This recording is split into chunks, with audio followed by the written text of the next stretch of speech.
My name is Ryan Postel, and I'm a web developer. My tech journey started while I was doing Uber in Seattle. I was doing Uber for 8 years as a stay-at-home dad so that I could do that on the weekends.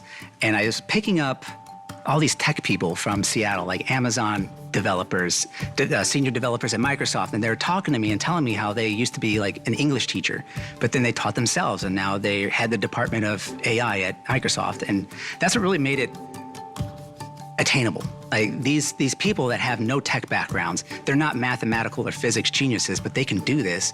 So it started to make me think that, okay, maybe I can do this because they work from home.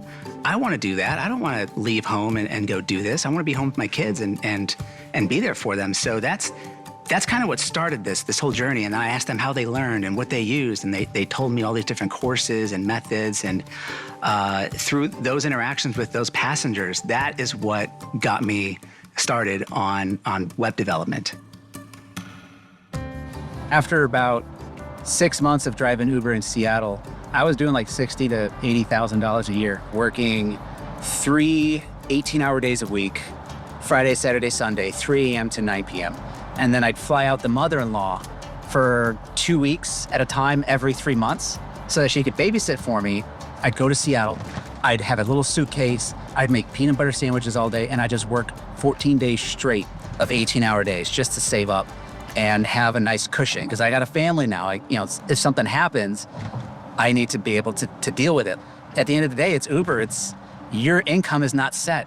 You can go out for a day and make $100 for 10 hours of work, or you can make $300. So I prefer to err on the safe side and just work really, really hard. If you wanted to be successful in Uber, you had to kind of think intelligently about where these people are, where they're going at what certain time of day, how many cars are there at a certain time. So you kind of got to work it. You got to see what's happening out there and make something out of it. And that's just how my mind works. I like to optimize and find the most efficient way to do something possible.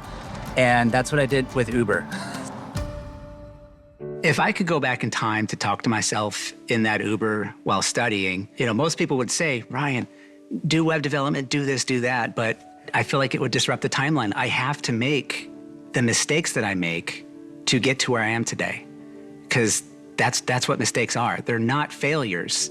They're just opportunities that you're not looking at the right way. So everywhere that I've failed, I've learned something, and it takes me in another direction. Maybe where you were going at first isn't where you're supposed to be going, and then it just knocks you in a different direction. That's where you're supposed to be going. You just have to be open to the opportunities that present themselves to you and not to be afraid to put yourself out there and take them. So I wouldn't say anything to my past self. I'd say, you know what? Whatever you're doing now is what you're supposed to be doing. Just keep failing until you succeed. I loved doing Uber. It gave me everything I needed, where I was taking passengers where they needed to go. Uber took me where I needed to go. And I'm always going to be grateful for that.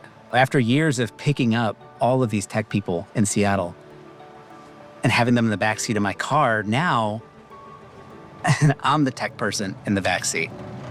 It's kind of surreal sometimes. All right.